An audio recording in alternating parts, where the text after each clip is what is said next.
아니, 이게 뭐야? 남편 지갑에서 호텔 영수증이 나왔는데 영수증에 적혀 있던 이름은 내 친동생 지수였어요. 설마 이거 진짜 지수야? 농담이지? 그렇지? 밥도 같이 먹고 형부라고 웃던 애가 왜 남편이랑 호텔에 있는 거냐고요. 그냥 한번 의심해 본 게 제 인생 전부를 뒤바뀌게 만들었어요. 구독 버튼을 눌러주세요. 금빛 행운과 함께 감동적인 이야기를 들려드릴게요. 사연 시작합니다. 지수는 내 동생이었다. 그건 내가 살아오면서 단 한 번도 의심해 본 적 없는 너무도 당연한 진실이었다. 나는 지수보다 5살이 많았고 어릴 적부터 지수를 업고 먹이고 재우며 컸다. 엄마는 늘 그랬다. 지수를 안고 있던 내게 웃으며 말했다. 지수는 너가 키운 거야. 엄마보다 너가 더 엄마다, 진짜. 그럴 때마다 난 멋쩍게 웃으면서도 속으론 조금 뿌듯했다. 내가 10살이 되던 해 엄마는 갑자기 한 아이를 안고 집에 들어왔다. 갓돌 지난 여자아이, 눈만 말똥말똥한 그 애가 지수였다. 그날부터 내 세상은 하나에서 둘이 됐다. 지수가 울면 나는 무조건 달려갔고 넘어지기라도 하면 내가 더 아팠다. 학교에서 돌아오면 가장 먼저 찾는 것도 지수였고 밤마다 재우며 자장가를 불러주던 것도 나였다. 지수는 항상 나를 따라다녔다. 초등학교 운동장에서 친구들이 내 이름을 부르면 뒤뚱거리며 따라 나오던 작은 그림자 하나. 그게 내 동생 지수였다. 언니, 나도 언니랑 학교 갈래 해. 안 돼. 넌 아직 어려. 지수 커서 언니 될 거야. 그땐 지수가 그렇게 귀여울 수가 없었다. 유치원에서도 초등학교에서도 지수는 항상 내 옆에 있으려고 했다. 소꿉놀이 인형이 망가지면 울면서 내게 달려왔고 유치원 발표회 날엔 무대에서 나를 찾아 울음을 터뜨리던 애였다. 중학교, 고등학교, 대학교, 인생의 전환점마다 나는 늘 지수부터 챙겼다. 처음으로 알바에서 번 돈으로는 지수에게 털모자를 사줬고 지수가 대학 입시를 망쳤을 땐 같이 밤새 울어줬다. 어느 날은 지수가 말했다. 언니, 내가 진짜 언니 딸이었으면 좋겠어. 엄마보다 언니가 더 엄마 같아. 그 말을 듣고 얼마나 가슴이 벅차던지. 지수는 나를 그렇게 믿었고 나는 그 애를 지키고 싶었다. 세상 누구보다도. 결혼을 하고 나는 남편과 작은 집에서 살게 됐다. 지수는 광고회사에 취직했고 야근이 많았다. 그럴 때면 나는 지수를 우리 집에 불렀다. 집밥 해줄 테니 들어오라고. 지수는 금요일이면 꼭 우리 집에 왔다. 와서는 웃으며 이런 말을 했다. 언니 밥이 제일 맛있어. 회사에서도 계속 생각나. 너 입맛이 싸구려라 그래. 형부는 진짜 복받았다. 매일 언니 밥 먹고 사는 사람. 지수는 늘 장난을 좋아했다. 남편이 당황하면 깔깔 웃으며 내 눈치를 받고 나는 그런 둘을 보며 웃음이 났다. 시샘이 아닌 흐뭇함이었다. 지수는 나와 남편 사이에 자연스레 섞였고 어떤 때는 내 대신 남편에게 커피를 타주기도 했다. 처음엔 고마웠다. 하지만 어느 순간부턴가 이상한 기분이 들기 시작했다. 지수가 남편과 말을 주고받는 시선, 나와 있을 때보다 더 밝은 웃음을 짓는 얼굴. 내가 민감한 건가 싶었지만 아무리 애써도 그 느낌은 지워지지 않았다. 그날 아침 나는 지수와 우연히 마주쳤다. 출근길이었고 지수는 평소처럼 환하게 웃지 않았다. 표정이 이상했다. 멀뚱한 얼굴로 나를 보더니 맥없는 목소리로 말했다. 언니, 오늘 밤에 형부 좀 바빠? 왜? 무슨 일 있어? 지수는 대답 대신 고개를 돌렸다. 무슨 말인지 몰랐지만 그 순간 소름이 끼쳤다. 지수의 눈빛이 낯설었다. 내가 아는 지수가 아니었다. 내 동생, 지수는 그런 얼굴을 한 적이 없었다. 그날 밤, 나는 평소처럼 거실 정리를 하다가 남편의 가방을 정리했다. 서류 뭉치 사이에 끼워져 있던 작은 영수증 한 장. 호텔 이름, 방 번호, 그리고 수기로 적힌 이름 하나. 지수. 그 순간 손끝이 얼어붙었다. 눈으로 분명히 읽었지만 믿을 수 없었다. 그 이름은 내가 세상에서 가장 사랑했던 내 동생의 이름이었다. 처음엔 그냥 우연이라고 생각했다. 그럴 수도 있겠지. 집이 가까우니까 남편이 출근하는 시간에 지수가 집에 올 수도 있겠지. 그렇게 스쳐 지나가는 일이라고 생각했다. 하지만 3번, 4번쯤 반복되니까 이상하단 생각이 들기 시작했다. 그날도 그랬다. 남편은 오전 반차를 쓴 날이었고 나는 일찍 출근하느라 그보다 먼저 집을 나섰다. 오후에 잠깐 들른 집, 식탁엔 따끈한 수프가 덮개에 씌워져 있었다. 지수의 손맛이었다. 남편은 덤덤하게 말했다. 지수가 왔다 갔어. 회사 근처에서 회의 있다더라. 그 말 자체는 이상할 게 없었다. 그런데 왜 나는 가슴이 답답했던 걸까?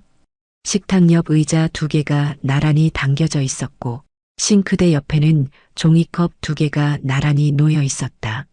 그 2개의 흔적이 자꾸 내 눈을 찔렀다. 지수는 예전처럼 밝지 않았다. 어쩐지 나와 있을 땐 말수가 줄었고 그 대신 남편 옆에선 자주 웃는 것 같았다. 그 웃음이 꼭 내가 기억하던 지수의 웃음 같지는 않았다. 지수야, 요즘 왜 이렇게 피곤해 보여? 아냐. 그냥 일이 많아서 그래. 신경 쓰지 마. 근데 너 요즘 형부랑 자주 연락하더라. 무슨 일 있어? 그냥 물어볼 거 있어서. 언니가 바빠 보이길래. 설명은 늘 그럴듯했다. 하지만 이상하게도 내 안에 뭔가가 하나씩 무너지고 있었다. 남편에게도 물었다. 요즘 지수랑 왜 자주 마주쳐? 그런가? 그냥 우연이겠지. 뭐? 아니, 이상하잖아. 오늘도 점심 같이 먹은 거지? 그건 어쩌다 그렇게 됐어. 어쩌다. 항상 어쩌다 그렇게 됐다고 말한다. 하지만 얼마나 자주 어쩌다가 반복되면 그건 어쩌다가 아닐까? 내가 예민한 걸까? 혹시 질투일까? 내가 사랑하던 2사람이 나 없이 친해지는 게 서운한 걸까? 나는 내 감정조차 헷갈리기 시작했다. 그리고 어느 날 우연히 집으로 들어오는 남편을 우리 동네 골목 어귀에서 지수가 먼저 기다리고 있었다. 그 장면을 본 순간 머릿속이 하얘졌다. 지수는 나를 보자마자 놀라며 웃었다. 언니, 지나가다가 마주쳤어. 형부가 집에 데려다 준다더라. 남편도 어색한 미소를 지었다. 딱 마주쳤어. 지수가 회사 앞에 있었다네. 나는 웃으며 고개를 끄덕였지만 그날 밤 혼자 화장실 거울 앞에 서서 계속 그 장면을 떠올렸다. 지수가 먼저 기다리고 있던 그 모습, 남편보다도 먼저 내가 사는 동네 골목에 서 있던 그 아이. 그리고 며칠 뒤 지수는 내게 말했다. 언니, 다음 주에 형부랑 같이 저녁 먹자. 오랜만에 셋이서. 응? 나 언니 없는 시간에 형부랑만 있는 거 좀 미안해서 그래. 그 말이 정말로 미안해서 한 말일까? 아니면 그게 당연했던 걸까? 나는 그날 밤 내가 믿고 있었던 모든 것을 하나씩 점검해 보기로 했다. 지수와 나, 남편과 지수, 그리고 나와 남편. 생각해보면 그 모든 관계는 너무 당연하다는 전제 위에 서 있었다. 지수는 내 동생이니까, 남편은 날 사랑하니까, 둘은 아무 일 없을 거니까. 하지만 그 모든 전제가 무너지는 데는 단 하나의 장면이면 충분했다. 골목 어귀에서 마주친 그 시선 하나, 지갑 속에서 발견한 그 이름 하나. 나는 지금 처음으로 지수를 의심하고 있었다. 내 전부였던 그 아이를. 그날은 주말이었다. 비가 오락가락하는 오후였고 나는 거실 정리를 하다 말고 문득 남편의 외투 주머니에 손을 넣었다. 정리를 하다 보면 주머니 속 무심코 넣어둔 영수증이나 동전이 한두 개씩 나오기 마련이다. 그런데 그날따라 손끝에 걸린 종이 한 장이 이렇게까지 숨을 먹게 만들 줄은 몰랐다. 얇고 반으로 접힌 영수증, 노란 잉크로 희미하게 인쇄된 호텔 상호, 그리고 가장 아래쪽 수기로 적힌 이름 하나. 지수, 두 글자였다. 너무 익숙해서 너무 낯설었다. 처음엔 이름이 맞는지 몇 번이고 읽었다. 설마 다른 지수겠지. 지수라는 이름이 얼마나 흔한데. 우리 지수가 아닐 수도 있지. 아니, 분명 아닐 거야. 그런데 글씨체가 어쩐지 익숙했다. 지수가 회사에서 서류에 자주 적던 그 단정한 모서리체. 지읒과 시옷을 유난히 작게 쓰는 그 습관. 아무리 모른 척하려 해도 눈은 이미 답을 알고 있었다. 나는 그대로 거실 소파에 주저앉았다. 종이를 쥔 손이 떨렸다. 땀이 묻은 영수증의 잉크가 조금 번져 있었다. 마치 이 종이를 내가 들고 있으면 안 된다는 듯이. 남편은 저녁이 다 돼서야 집에 들어왔다. 평소와 다름없는 얼굴로. 나는 애써 아무렇지 않은 척 물었다. 오늘은 어디 갔었어? 회사 쪽에 미팅이 좀 있어서. 지수랑은 연락 안 했어? 지수? 왜 지수? 그 순간 나는 영수증을 그의 앞에 내려놓았다. 남편은 시선을 피하지도 않았고 뻔뻔하게 들이밀지도 않았다. 그저 그 종이를 한참 바라보더니 조용히 한숨을 내쉬었다.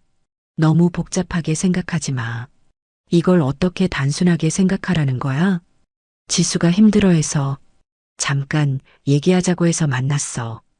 호텔은 그냥 커피숍 자리가 없어서. 말은 그럴듯했다. 하지만 거기 적힌 이름은 커피 마시자고 만난 사이의 이름은 아니었다. 호텔 영수증에 굳이 손글씨로 이름을 남길 필요는 없었다. 나는 지수를 찾아갔다. 그 애는 내 눈을 똑바로 보지 못했다. 식탁 앞에 앉은 지수는 내 질문에 고개만 숙였다. 지수야, 이게 뭐야? 왜 내 이름이 남편 지갑에서 나와? 지수는 처음엔 아무 말도 하지 않았다. 그리고 한참이 지나서야 입을 열었다. 그냥 잠깐 얼굴 본 거야. 호텔에서 나 상담받고 싶었어. 근데 언니한테는 말 못하겠더라고. 말은 계속 이어졌지만 귀에 들어오지 않았다. 거짓말을 하는 얼굴이었는지 말 못할 사정이 있는 얼굴이었는지 그것조차 분간이 되지 않았다. 그날 밤 나는 지수의 방문 앞에서 한참을 서 있었다. 문을 두드릴 용기도 그냥 지나칠 용기도 없었다. 문틈 아래로 보이는 불빛 하나. 그 안에서 지수가 무슨 표정을 하고 있는지 도무지 알 수가 없었다. 잠이 오지 않았다.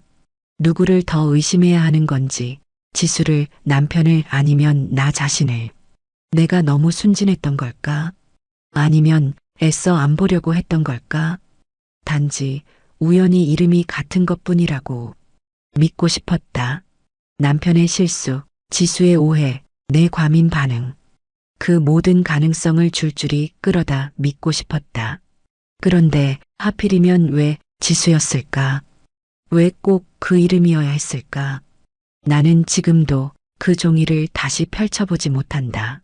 접었다 펴는 순간마다 내가 알던 세상이 한 겹씩 무너지는 기분이 들기 때문이다. 아직 사실이 아니었으면 좋겠다. 그래서 나는 여전히 그날을 꿈이었다고 믿고 싶다. 나는 그날 밤 잠을 이루지 못했다. 소파에 걸터앉아 불도 켜지 않은 채 그 종이를 수십 번 접었다 펴기를 반복했다. 지수. 손에 익은 그 이름이 손끝을 찌르는 가시처럼 낯설었다. 다음 날 아침 나는 출근도 하지 않고 곧장 지수의 집으로 향했다. 문 앞에 선 순간 몇 번이고 초인종을 누를까 말까 망설였다.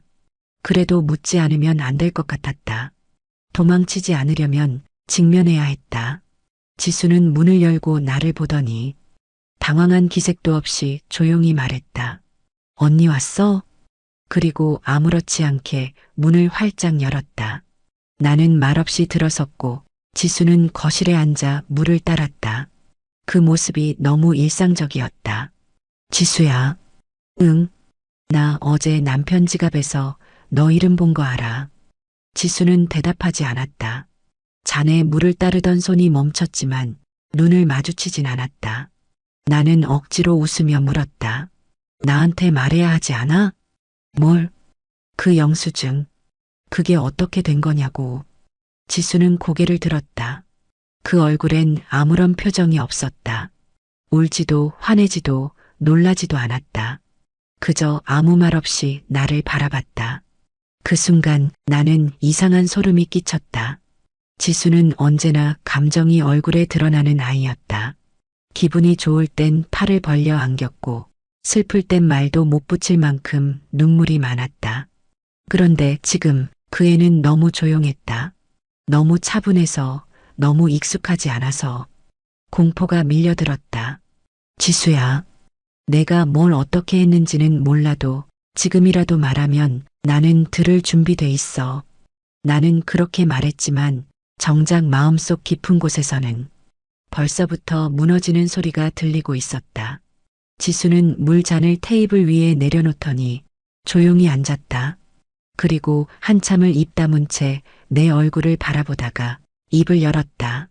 언니, 나도 내가 왜 그랬는지 잘 모르겠어. 정말 아무 일 없었던 거야? 미안해. 나는 무너지듯 자리에서 일어났다. 지수가 붙잡지도 설명하지도 않았다. 그게 더 아팠다. 억울해하거나 발끈하지 않는 태도. 그건 죄를 알고 있는 사람의 침묵이었다. 집으로 돌아오는 길, 창밖에선 가을비가 내리고 있었다. 나는 와이퍼도 켜지 않은 차 안에서 아무 말 없이 앉아 있었다. 지수는 정말 내 동생이 맞는 걸까? 어릴 적 함께 놀던 그 아이, 무릎이 까지면 내 품에 안겨 울던 그 애. 지금의 이 아이가 같은 사람 맞을까? 밤이 되자 남편은 평소처럼 퇴근에 들어왔다. 나는 묻지 않았다. 아무 말도 하지 않았다. 그저 식탁 위에 밥을 차려놓고 멀찍이 떨어져 앉아 조용히 국을 떠먹었다. 남편은 눈치를 보더니 입을 열었다. 지수한테 미안하다고 했어. 내가 너무 무심했나 봐. 지수가 요즘 힘들어 보이긴 했어. 나는 아무 말도 하지 않았다. 지금 그 말을 들어야 할 사람이 과연 나인가? 그 질문이 머릿속에서 떠나지 않았다. 그날 밤 나는 거실 한복판에서 지수와 찍은 옛날 사진을 꺼냈다. 어린 지수가 내 옆에서 활짝 웃고 있었다. 사진 속 지수는 지금의 그 아이보다 훨씬 작고 훨씬 따뜻해 보였다. 그 애가 언제부터 저런 얼굴을 하게 된 걸까? 내가 몰랐던 시간들이 있었던 걸까? 아니면 처음부터 내가 알던 지수가 아니었던 걸까? 그 사진을 바라보며 나는 처음으로 지수의 정체에 대해 의심이라는 걸 했다. 그리고 그 순간 모든 게 시작됐다. 나는 결국 참지 못하고 지수를 불렀다. 피하고 싶었다. 하지만 도망칠 수 없었다. 하필이면 그 이름이 아니었더라면, 그 영수증에 지수라는 이름만 아니었더라면, 지수는 내 전부였다. 그래서 더 배신감이 컸다. 나는 그 애에게 화를 내본 적이 거의 없었다. 하지만 그날은 평생 쌓아온 감정이 한꺼번에 무너져 내리는 기분이었다. 우리는 동네 근처 카페에 마주 앉았다. 창가 자리, 햇빛은 잔잔했고 그 속에서 나는 지수에게 물었다. 진짜 너 맞냐고. 그 이름 너 맞냐고. 지수는 나를 똑바로 보았다. 그리고 고개를 끄덕이지도 고개를 젓지도 않았다. 대답은 없었지만 그 눈빛은 모든 걸 말하고 있었다. 지수야, 그 사람 우리 남편이야. 형부잖아. 너도 알잖아. 너 어릴 때부터 그 사람 우리 가족처럼 받아줬고 우리 결혼식 날 울었던 거 기억나? 왜 그랬어? 지수는 잠시 눈을 감았다가 떴다. 숨을 깊게 쉬더니 작은 목소리로 말했다. 언니, 나도 잘 모르겠어. 잘 모르겠어? 그게 지금 할 말이야? 내 목소리가 떨렸다. 분노인지 슬픔인지 나도 알 수 없었다. 그저 속이 뒤집히는 것 같았다. 어딘가 뜨겁고 서늘한 무언가가 가슴에 꿰뚫린 채 숨을 쉴 수가 없었다. 언니한테 말하려고 했어. 언제? 다 끝나고? 들켰을 때? 아니면 나한테 뭐라도 털어놓고 싶었던 적 있었어? 지수는 대답하지 않았다.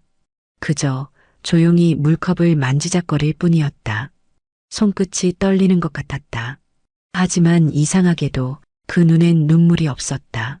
지수야, 그 사람이 내 남편이야. 형부야. 우리가 어떤 사이인데. 우리가 자매잖아. 그 말에 지수는 처음으로 눈을 맞췄다. 그리고 아주 조용히 말했다. 그래서 더 미안해. 그 말이 왜 그렇게 차갑게 들렸을까? 진심이었을까?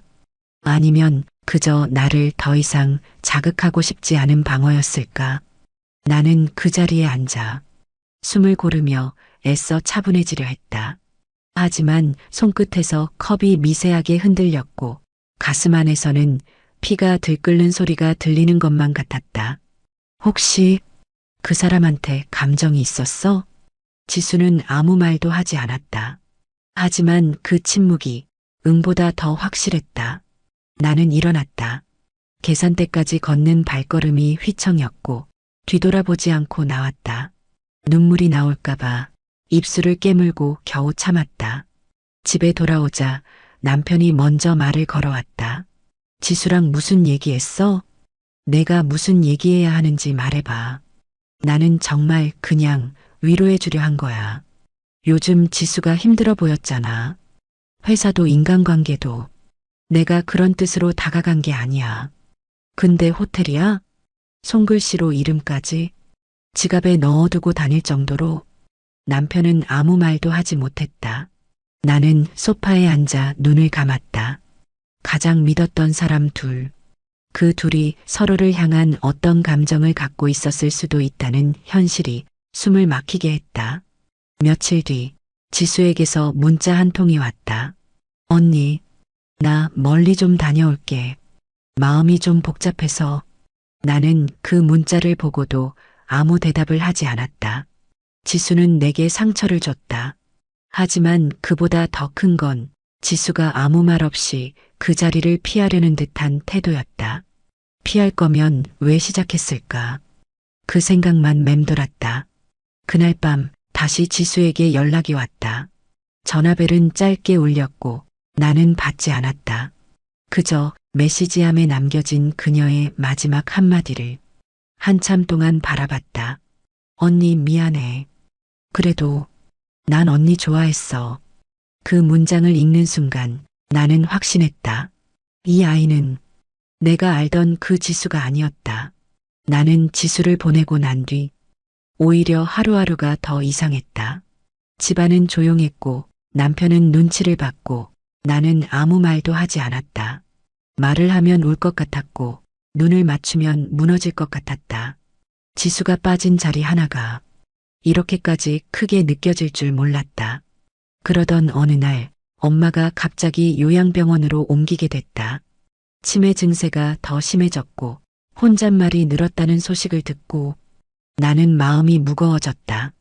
병실에 들어서자 엄마는 알아보지도 못한 얼굴로 나를 빤히 쳐다봤다. 누구세요? 엄마 나야. 큰딸. 엄마는 고개를 갸웃하더니 갑자기 내 손을 잡고 중얼거렸다. 지수는 그 애는 데려온 애잖니.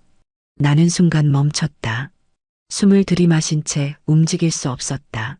뭐라고 했어? 엄마 방금 뭐라고 했어? 지수 그 애는 데려온 애라고. 우리 애 아니잖니.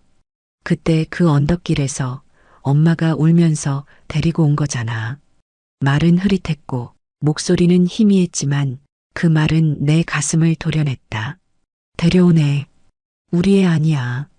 그 말이 머릿속을 쳤다. 나는 아무 말도 하지 못한 채 그 자리에 한참을 앉아 있었다. 엄마는 이미 다른 말로 넘어가 있었고 나는 눈앞이 하얘진 채 멍하니 고개만 끄덕였다. 집에 돌아와 나는 오래된 서랍장을 꺼냈다. 앨범들, 가족사진, 지수의 생일 파티 사진들. 그 안엔 지수의 얼굴이 가득했지만 이상하게도 한 가지가 빠져 있었다. 지수의 아기 사진. 돌잔치 이전의 기록. 내가 기억하던 엄마 뱃속에서 지수가 자라던 장면. 그게 하나도 떠오르지 않았다.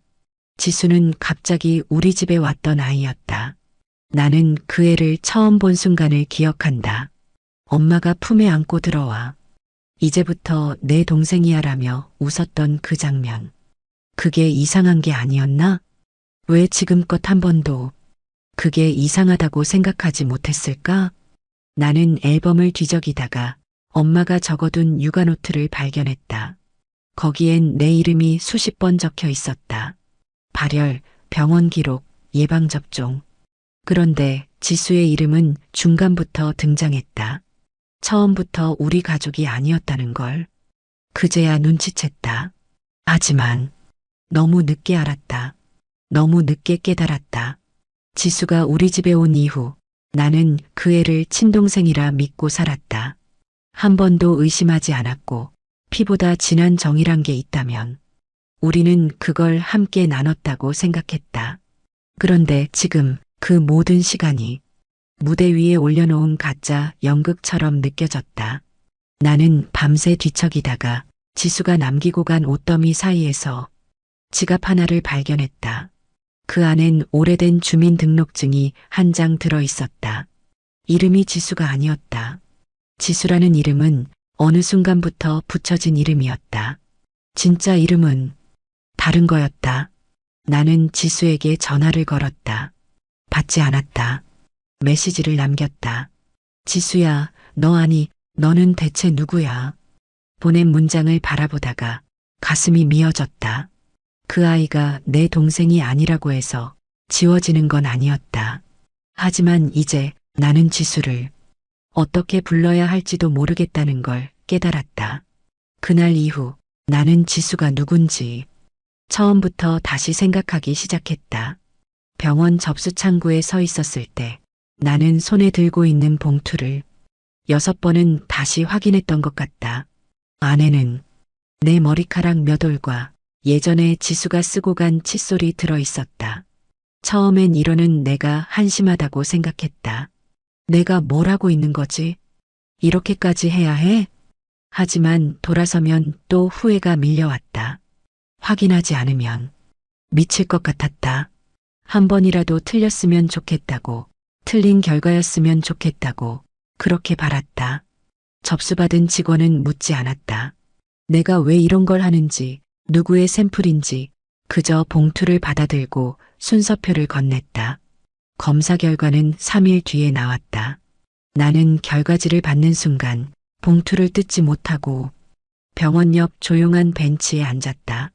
손이 덜덜 떨렸다. 하얀 종이를 꺼내 펼치는 그 짧은 순간이 평생 내 인생을 가를 것 같았다.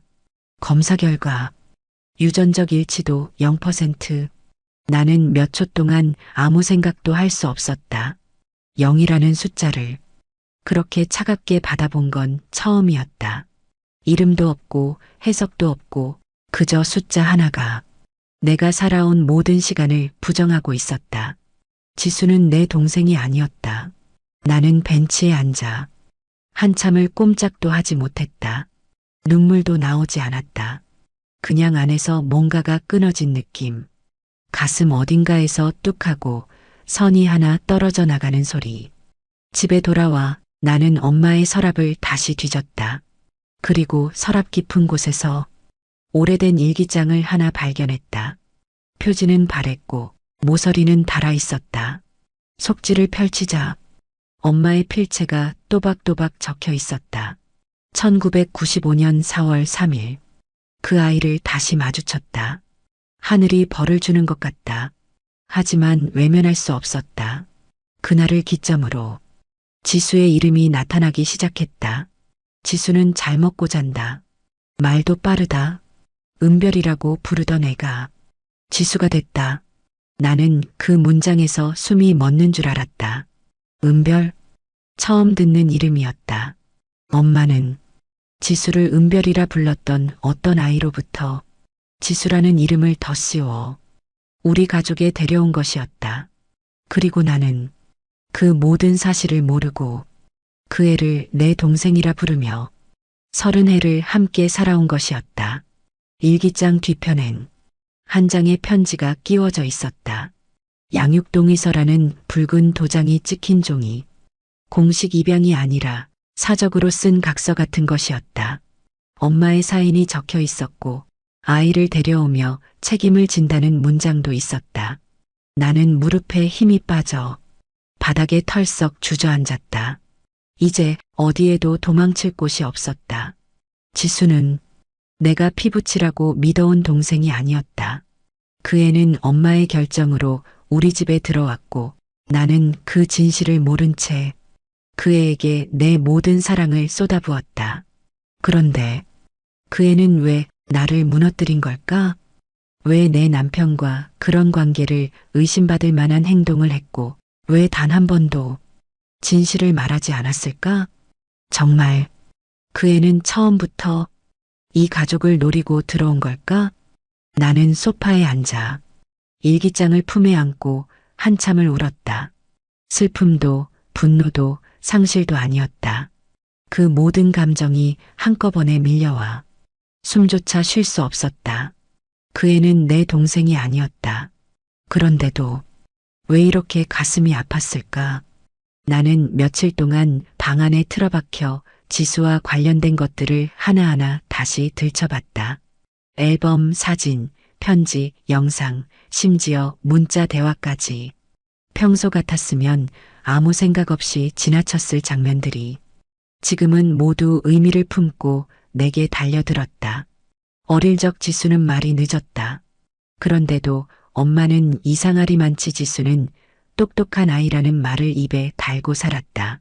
처음 우리 집에 왔을 때 아무 낯가림 없이 내 품에 안긴 그 애가 어쩌면 너무 자연스러웠던 건 아닐까?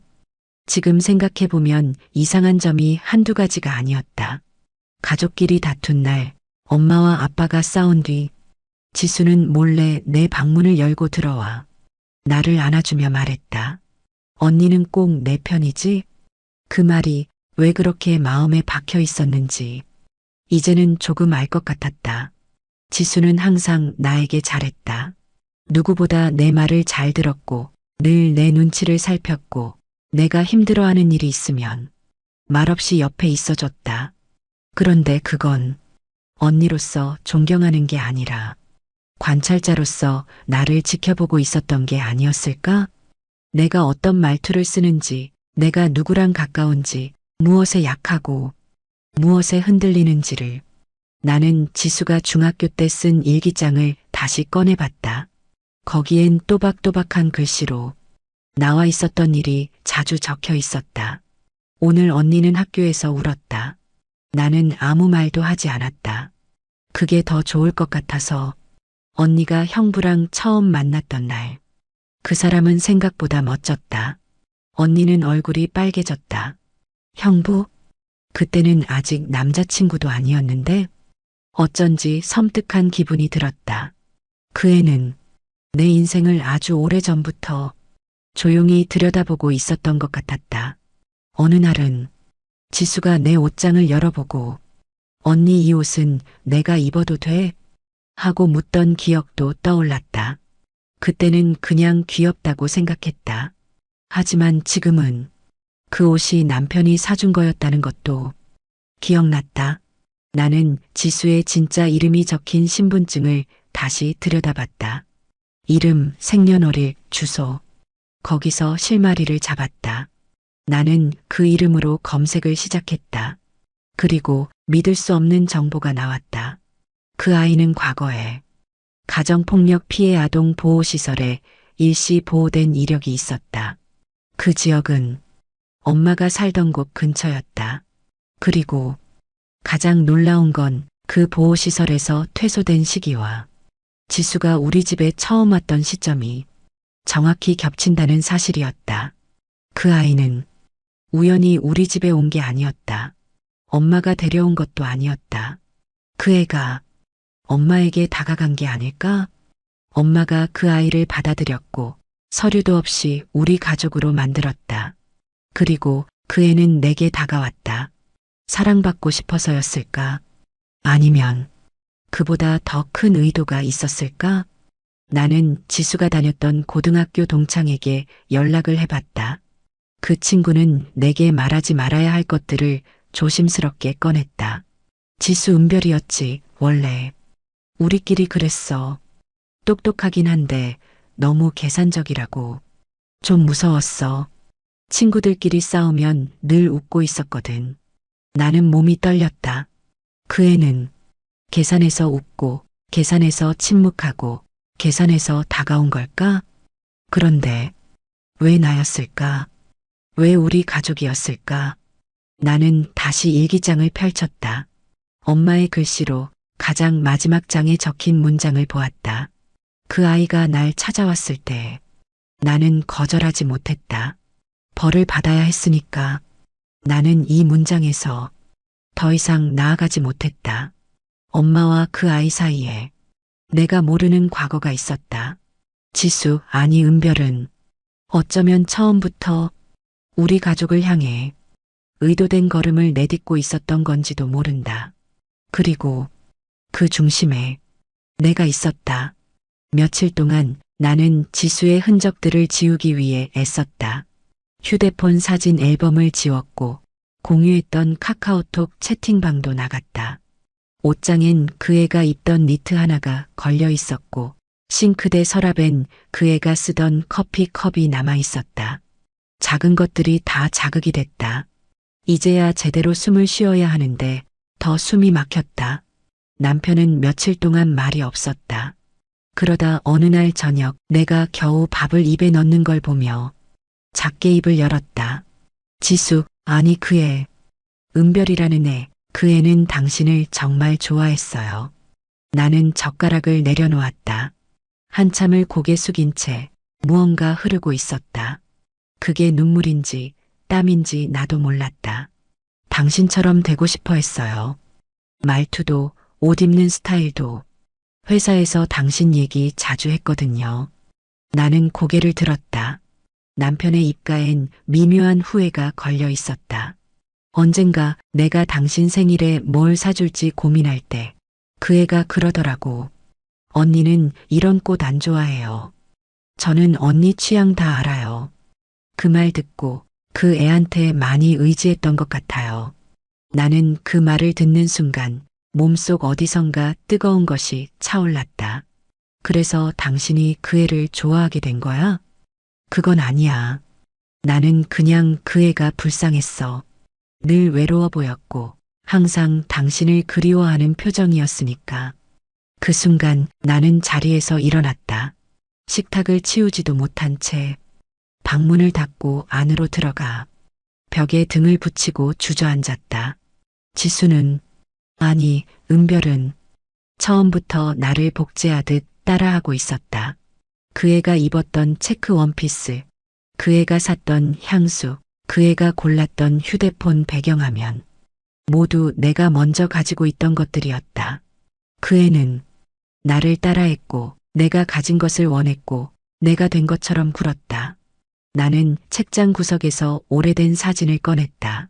결혼식 때 지수가 입었던 드레스 사진, 내 생일에 지수가 보낸 메모들, 그 모든 것들이 이제는 섬뜩하게 느껴졌다. 언니처럼 예뻐지고 싶어? 언니처럼 요리 잘하고 싶어? 언니처럼 사랑받고 싶어? 그게 그냥 동경이 아니었다. 지수는 내가 되려 했던 거다. 나는 마치 자신을 잃어버린 사람처럼 거울 앞에 섰다. 거울 속 내 모습과 지수의 얼굴이 겹쳐 보였다. 그 애는 내 삶을 훔쳐 살고 있었고 나는 그걸 알지 못한 채 그 애를 사랑했다. 사랑했던 만큼 지금은 미쳐버릴 만큼 증오스러웠다. 그날 밤 남편이 내 방 문을 두드렸다. 하지만 나는 대답하지 않았다. 그저 침대에 누워 불 꺼진 천장을 바라봤다. 그 애는 나를 닮고 싶었던 게 아니었어. 그 애가 원한 건 내 삶 전부였어.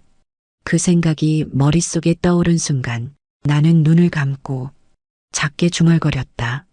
이건 질투도 동경도 아니야. 이건 도둑질이야.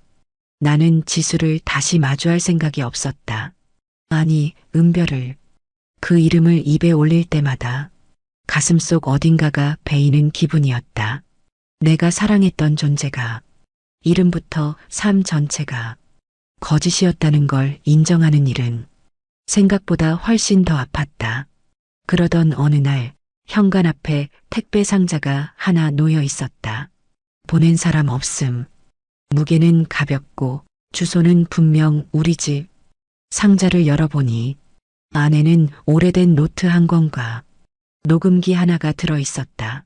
나는 손끝이 떨리는 채로 녹음기를 눌렀다. 언니, 아니 언니라고 불러도 되나 모르겠네.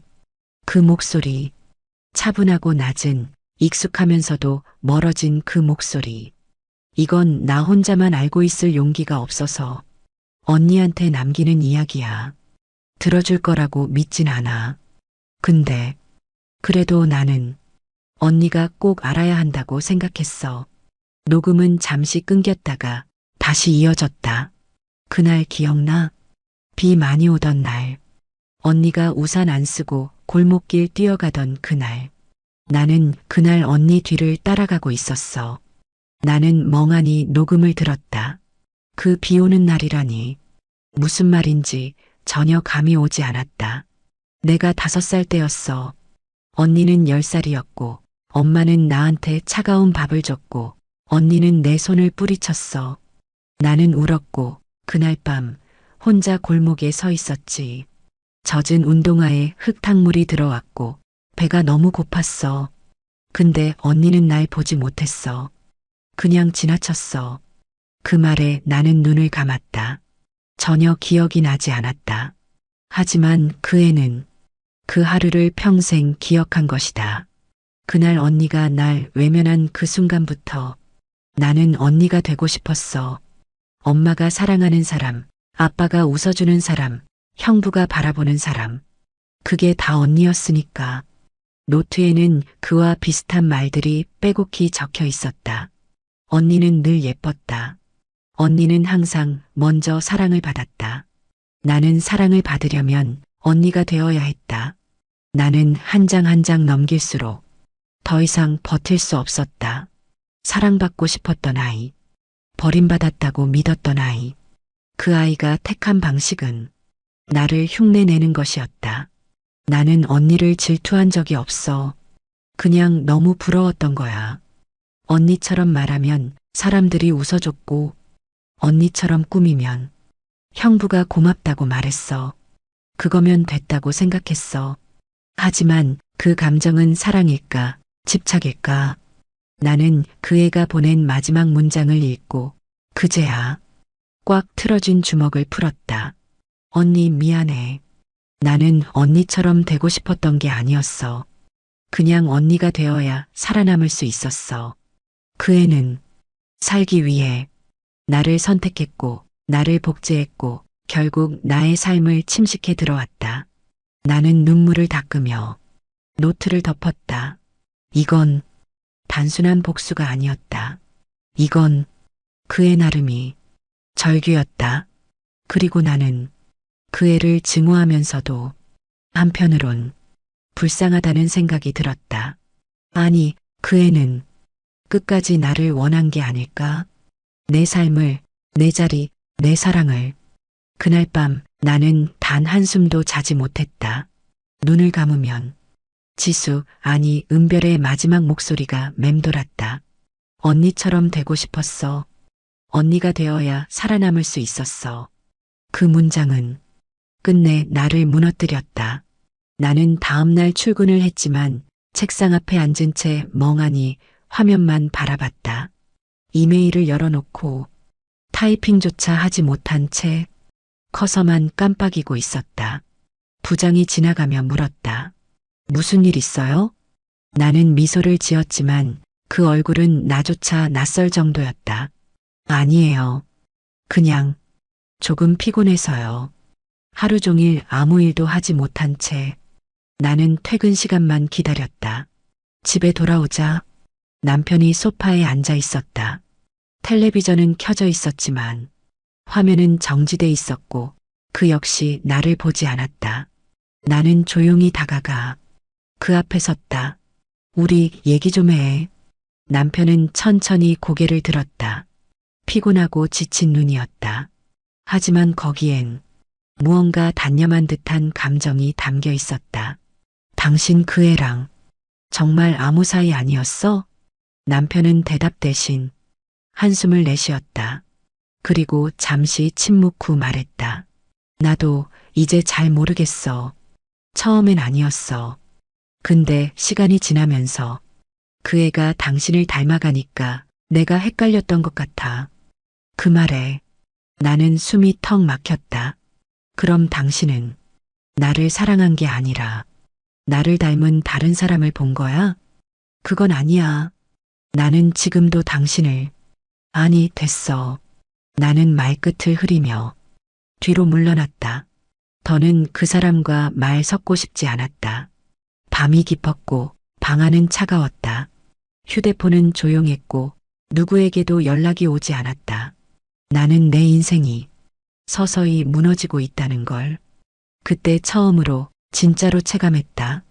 은별은 사라졌고 남편은 멀어졌고 나는 나 자신을 잃었다.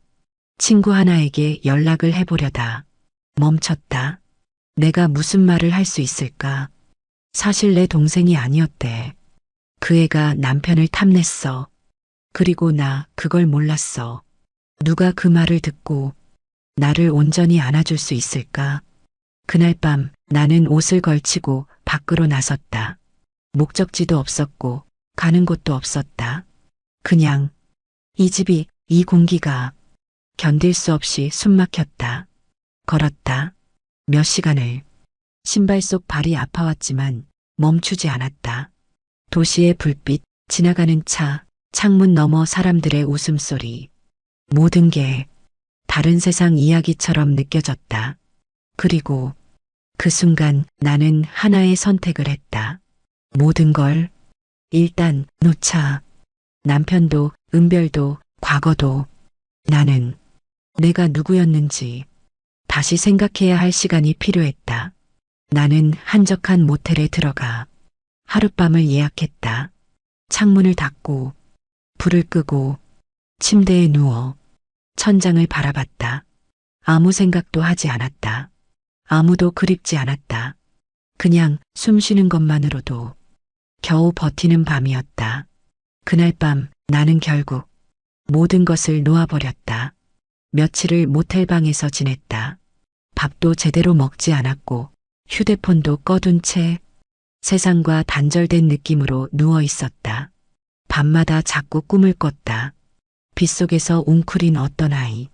내가 등을 돌리고 가면 그 아이는 울음을 멈추고 그 자리에 그대로 얼어붙어 있었다. 나는 늘 뒤돌아보지 않았다. 그게 꿈일 뿐이라고 생각했다. 하지만 그건 꿈이 아니었다. 하루는 어머니에게서 문자가 왔다. 단 한 줄이었다. 한 번만 얼굴 보자. 나는 아무 말 없이 집으로 향했다. 현관을 열었을 때 엄마는 부엌 의자에 조용히 앉아 있었다. 한참을 서로 아무 말 없이 앉아 있다가 내가 먼저 입을 열었다. 왜 그 애를 데려왔어? 엄마는 조용히 물을 마시고 나서 작게 중얼거렸다. 은별이는 너가 버린 아이야. 순간 숨이 멎는 것 같았다. 뭐라고? 엄마는 손을 꼭 쥐고 자신의 무릎 위에 올렸다. 그 손이 떨리고 있었다. 10살 때 너 기억 안 나니? 큰 시장 가는 길목 골목에서 우리가 길 잃은 아이를 봤잖니. 빗속에서 혼자 서 있던 누더기 옷 입고 맨발로 있던 애. 나는 천천히 기억을 더듬었다. 그 골목길, 비 오던 날, 엄마 손을 잡고 종종 걸음으로 걷던 그때, 그 아이가 은별이야? 엄마는 고개를 끄덕였다. 그때 넌 내 손을 잡고, 엄마, 저 애 좀 무서워. 빨리 가자. 라고 했고, 난 내 말이 너무 단호해서 그냥 돌아섰지. 그 말에 나는 머리가 하얘졌다. 그 애가 따라왔어. 집 근처까지. 근데 넌 계속 울고 왜 따라오냐며 소리쳤잖아. 결국 나는 문을 닫았고 엄마의 눈가에 눈물이 맺혔다. 그날 밤 나는 잠이 오질 않았어.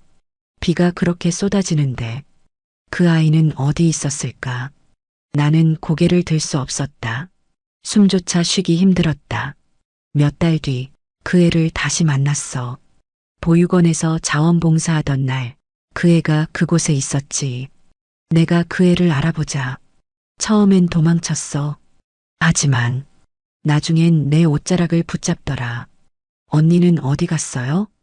그 말을 듣고 나는 더는 외면할 수가 없었어.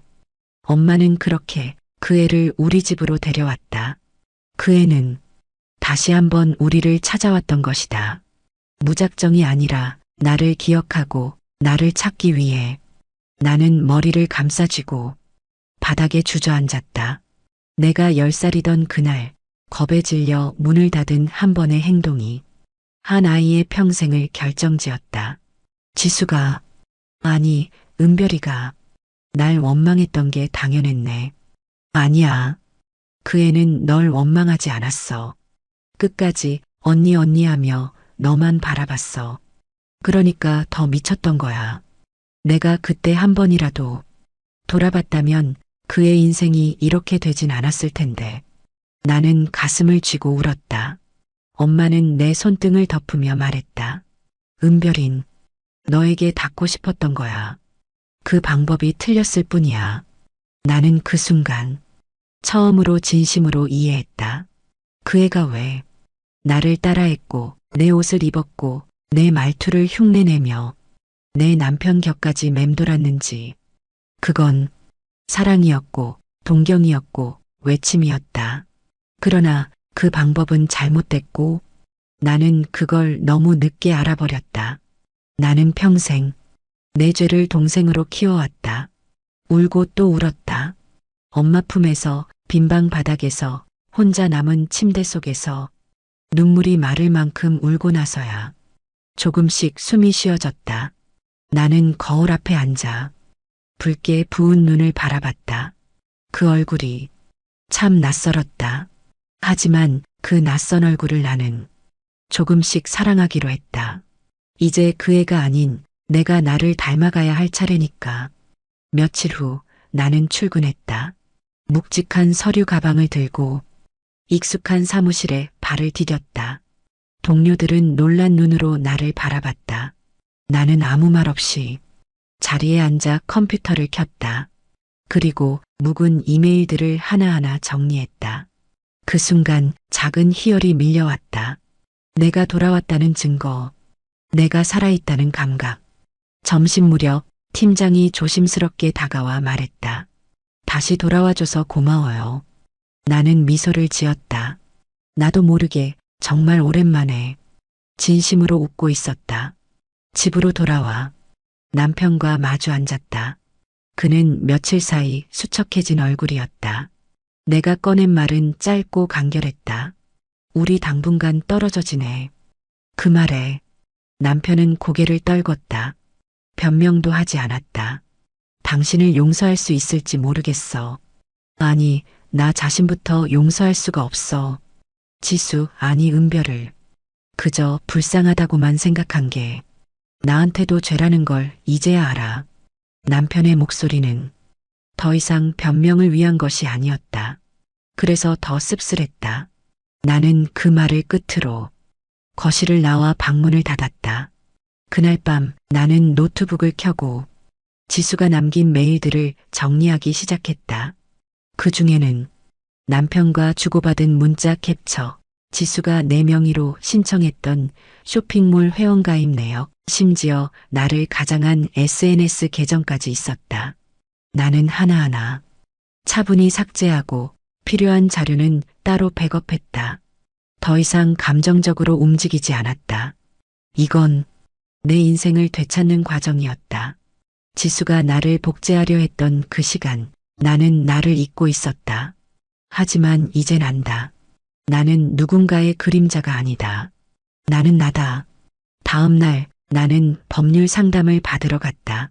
개인정보 도용, 명예훼손, 정신적 피해. 내가 할 수 있는 모든 조치를 차분하게 정리해 나갔다. 상담을 마치고 나오는데 내 마음속 어딘가에서 서늘한 바람이 지나갔다. 이건 단순한 복수가 아니다. 나는 내가 버렸던 시간들을 되찾고 싶다. 지수, 아니 은별. 그 애가 나를 베껴 만든 그 허상들. 그걸 다 지우고 나를 다시 그리기 위해 나는 오늘부터 시작이다. 지우지 않으면, 끝나지 않으면 나는 다시 그날로 돌아갈 것 같았다. 이제 그만 과거에서 벗어나고 싶다. 나는 더 이상 울지 않는다. 이젠 내가 끝을 낼 차례다. 일주일이 흘렀다. 나는 조금씩 일상을 되찾고 있었다. 출근길에 라디오를 틀고 식탁에 앉아 아침을 먹는다는 단순한 행위조차 처음처럼 낯설면서도 소중했다. 그러던 어느 날 한 통의 우편이 도착했다. 발신인은 박지수. 이름이 또렷하게 적힌 등기 봉투였다. 나는 두 손으로 조심스레 그것을 뜯었다. 그 안에는 흰 편지 봉투 하나와 USB 하나가 들어 있었다. 언니에게 마지막으로. 봉투 겉면에 적힌 문장이 내 심장을 탁 치고 지나갔다. 편지를 먼저 펼쳤다. 익숙한 필체, 감정이 꾹꾹 눌린 그 글자들. 언니, 이건 나의 마지막 선물이야. 아무 말도 하지 말고 USB부터 열어봐줘. 나는 책상에 앉아 노트북에 USB를 꽂았다. 곧 하나의 폴더가 열렸다. 이름은 인스테드. 대신이라는 뜻. 그 안에는 영상 하나와 사진 몇 장, 그리고 텍스트 파일 하나가 있었다. 영상부터 클릭했다. 지수가 나왔다. 익숙한 그 얼굴. 하지만 눈빛은 전보다 훨씬 차분했다. 언니, 이걸 보고 있다면 내가 언니 앞에서 사라진 지 꽤 됐겠지. 그 말에 등줄기를 차가운 것이 훑고 지나갔다. 사실 나는 언니가 이걸 끝까지 봐주길 바랐어. 내 진짜 이야기를 말할 기회는 이 방법밖에 없었거든. 지수는 오래된 수첩 하나를 꺼냈다. 이건 내가 중학교 때부터 쓴 일기장이야. 처음으로 언니를 흉내내기 시작한 날, 첫 화장을 따라했던 날, 형부와 처음 인사를 나눈 날. 그 수첩에는 그동안 내가 알지 못했던 지수의, 아니 은별이 치밀한 복제가 기록되어 있었다. 심지어 내가 예전에 입던 옷을 몰래 훔쳐 입고 셀카를 찍은 날짜까지 메모되어 있었다. 나는 언니를 사랑했어. 그리고 그게 집착이 된 건 언니가 날 한 번도 진짜로 바라봐 주지 않았기 때문이야. 나는 숨을 참으며 모니터를 응시했다. 나는 늘 언니를 대신하고 싶었어. 근데 이제 와서 알았어. 대신 사는 인생은 결국 아무 의미가 없더라. 그 말과 함께 영상은 끝났다. 나는 한참을 말없이 앉아 있었다. 머릿속이 하얘졌다. 텍스트 파일을 열었다. 그 안엔 단 하나의 문장이 있었다. 마지막 퍼즐은 우리 추억 속에서 찾아줘. 나는 곧장 USB 속 사진들을 열었다. 대부분 함께 찍었던 사진들. 하지만 그중 하나, 지수가 혼자 서 있는 사진이 눈에 들어왔다. 배경은 우리 가족의 옛집. 내가 17살까지 살았던, 지금은 헐린 그 골목 안 사진이었다. 지수는 그 골목에서 작은 미소를 지은 채 벽에 손을 대고 있었다. 그 벽면에 낙서가 있었다. 지수가 왔다감. 언니가 보고 싶어? 나는 숨이 멎을 것 같았다. 그 골목. 그건 우리 둘이 마지막으로 싸웠던 장소였다. 내가 지수에게 큰 소리로 말했고 지수가 울다가 혼자 집으로 갔던 날. 나는 그날 이후 그 골목을 다시 찾지 않았다. 그런데 지수는, 아니 은별은 거기에 나를 위한 마지막 퍼즐을 남긴 것이다. 그 장소를, 그 감정을, 그 문장을 나는 다시 생각했다. 지수는 처음부터 나를 증오하지 않았다. 나와 닮고 싶었던 것이고 결국엔 나에게 닿고 싶었던 거였다. 하지만 나는 너무 늦게 그걸 깨달았다. 너무 늦게야. 그 애가 왜 내 삶을 탐냈는지, 왜 내 말투, 내 옷, 내 감정까지 훔치려 했는지 알게 됐다. 지수는 처음부터 나에게 마지막 게임을 남긴 거였다. 나는 버스를 탔다. 목적지는 아주 오래된 동네. 내가 17살까지 살았던 그 골목이었다. 그날 영상 속 지수의 미소, 벽에 손을 얹고 찍힌 사진, 그리고 남겨진 글자들. 지수가 왔다감. 언니가 보고 싶어? 그 문장을 직접 보기 전엔 나는 아무것도 끝낼 수 없을 것 같았다. 버스가 골목 초입에 멈췄다. 낡은 철문들, 담벼락 위로 무성이 자란 나무들. 모든 게 변했는데 왠지 그대로인 기분이었다. 나는 천천히 걸었다. 기억은 몸에 남아 있었다. 어디로 가야 할지, 어디서 돌았는지 생각하지 않아도 발이 그리로 향했다. 그리고 그 골목 끝 작은 돌담 앞에 섰다. 그곳이었다. 나는 천천히 고개를 돌렸다. 시간이 얼마나 흘렀는지. 그 낙서는 반쯤 지워져 있었지만 눈에 익은 필체와 문장 구조는 확실히 남아 있었다. 지수가 왔다감 언니가 보고 싶어? 나는 벽 앞에 앉았다. 눈물이 뚝 하고 떨어졌다. 지수는 끝까지 나를 향해 있었다. 심지어 그 애가 나를 흉내내고 내 자리를 차지하려 했던 그 순간까지도 그 중심엔 사랑이 있었다. 그게 더 아팠다. 차라리 복수였으면, 차라리 악이었으면 내 마음이 덜 무너졌을지도 모른다. 나는 손끝으로 그 벽을 조심스럽게 어루만졌다. 그리고 문득 낙서 옆에 작은 종이 하나가 말려 끼워져 있는 걸 발견했다. 바람에 휘날리지 않도록 작은 돌멩이로 눌러진 메모지. 나는 떨리는 손으로 그것을 펼쳤다. 언니, 만약 이걸 보고 있다면 나는 언니를 증오하지 않았단 말. 꼭 전하고 싶었어. 난 언니 덕분에 살아냈고, 언니 덕분에 울었고, 언니 때문에 내가 나인 줄 알았어. 근데 이제는 언니가 언니로 살아가길 바라. 나는 이제야 내 이름을 생각해 볼 수 있을 것 같아. 나는 그 메모를 가슴에 껴안았다. 지수는, 아니 은별은 결국엔 나도 놓아주려 했던 것이다. 나만, 내가 나를 붙잡고 있었던 거다. 나는 한참을 그 자리에서 앉아 있다가 서서히 몸을 일으켰다. 그리고 작은 숨을 내쉬며 혼잣말을 뱉었다. 이제 그만 울자. 집으로 돌아오는 길, 나는 오래된 내 일기장을 꺼냈다. 고등학교 시절 써둔 것. 그 속엔 지수와의 사진도 몇 장 있었다. 함께 웃고 함께 울던 얼굴. 그 기억들을 이제는 죄책감으로만 보지 않기로 했다.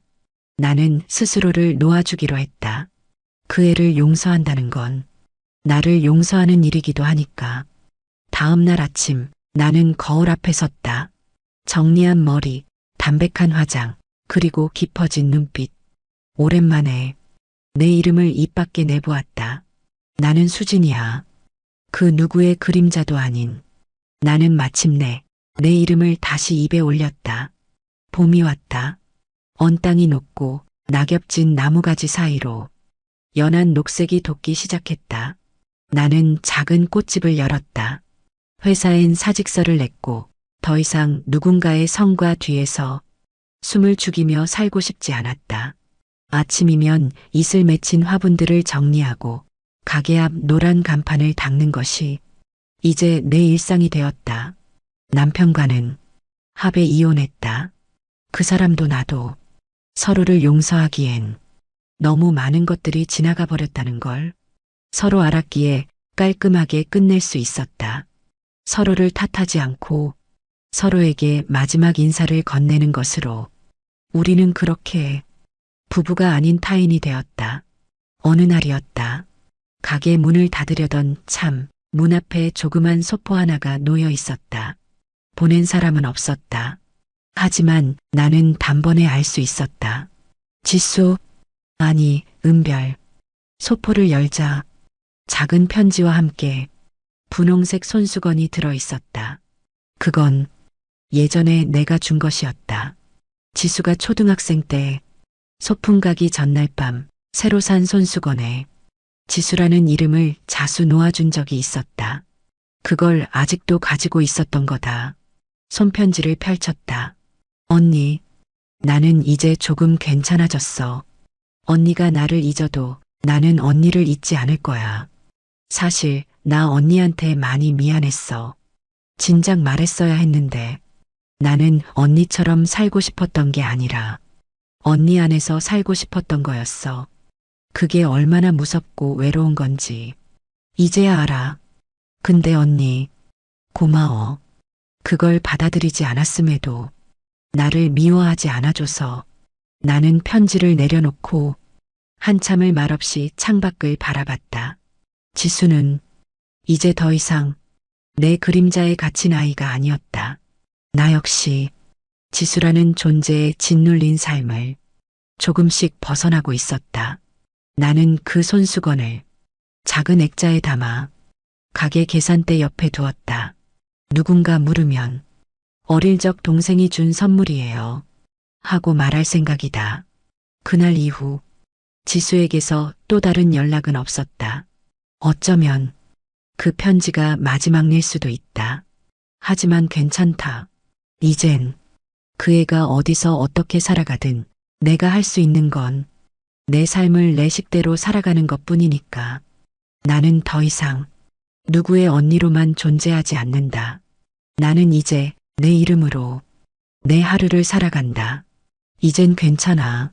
나는 내가 누구인지 분명히 알고 있으니까.